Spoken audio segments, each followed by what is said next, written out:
Hello, Tiny Planet Explorers, and welcome to another exciting episode of Slurp, the series where I answer your most desired questions. While slurping up a delicious beverage of my choice this week, it is green tea. Wait. Nobody move. Is that an official KickThePj slurp mug designed by KickThePj himself? Son of a bitch.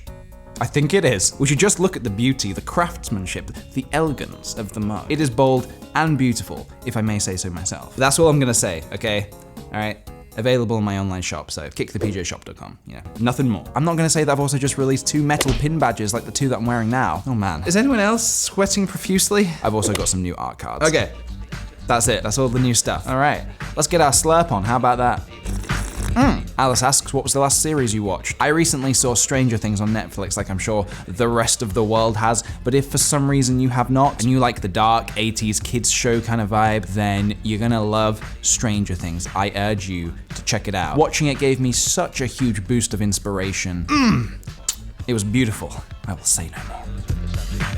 Tripod Cat asks, what Pokemon are you most like? I wish I could say something really cool, like Machoke, the super ripped Pokemon with 4 arms and the tiny pants. But in reality, I would say I'm probably more like a Magikarp. But now that I think about it, that doesn't have to be a bad thing. To all my fellow Magikarps watching right now, if anyone ever tries to call you a Magikarp as an insult, you know what they're truly saying but don't even realize? They're saying that you have potential and are afraid of what you might become. In fact, Magikarp evolves at level 20, which isn't that difficult to get to. So at the age of 20, you become a ferocious beast not to be messed with. Machoke is a stage 3 evolution that needs to be traded to be evolved. Sounds like a real hassle, you know? Also, he wears tiny pants, and he gets beaten up really easily by birds. Gyarados is a colossal badass water dragon. I think I've made my point.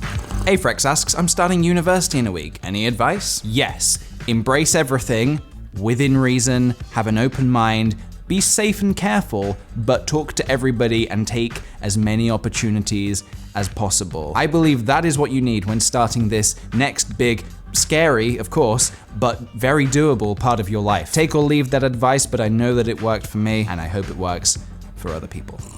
Bree Nutley asks, do you have any original songs you're working on right now? So I'm working on this little piece right now, and I've not really played it to anyone, so I'm a little bit nervous.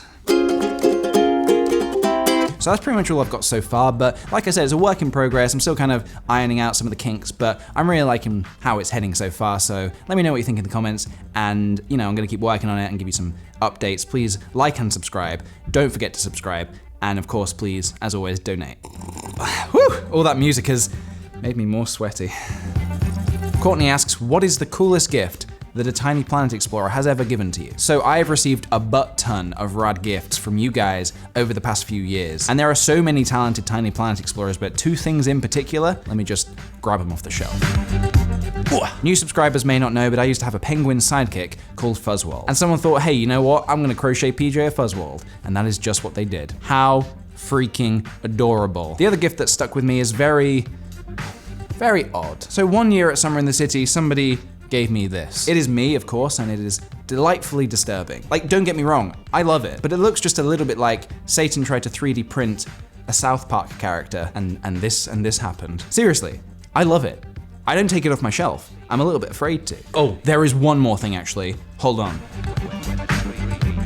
This is a little something I keep in my bedroom because it is so awesome. Somebody made me a replica Golden the Pony Boy from The Science of Sleep. Now, if you know me, then you know I love Michel Gondry and I love The Science of Sleep. So this was a little bit special. Trout Dancer asks, fantastic name by the way, I think my best friend is a werewolf. What do? Look, I know this can be tough sometimes, but you need to accept your friends for who they are. Be there for them, care for them, take them out for a lovely, peaceful picnic, perhaps at their favorite woodland, at midnight, when there's a full moon. And then, as soon as they turn into the beast, take out your silver gun, 3 silver bullets into the neck, completely immobilizes a werewolf, and probably just finish the sandwiches up and go on home. Also, leave them some spare clothes. I feel that's the least you could do. Generally, when people turn into werewolves, their clothes rip off. You don't want to be in the nude when you turn back into a human. Pavel asks, how did you convince your parents to let you study filmmaking? So from a pretty young age, I was interested in making films. So I took my dad's DV tape camera and just started making stuff. One after another, just making things. My parents saw that I was really into it, I really enjoyed doing it, and actually potentially had a talent for it, and they were cool with it. They were like, yeah, go study. It's gonna be expensive. It's gonna cost you a lot of money. You're gonna be in debt for a long time. But hey, that is the path I chose.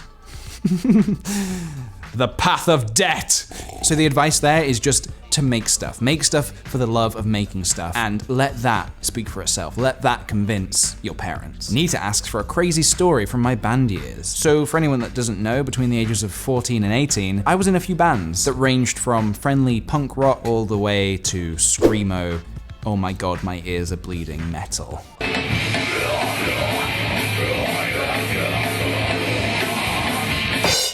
So something I used to love when playing live was making a really good performance. I just lost my shit on stage. I went crazy. Well, during one of my gigs, during the first song, I went a little too crazy and smashed my guitar into my face, and my nose was just gushing with blood.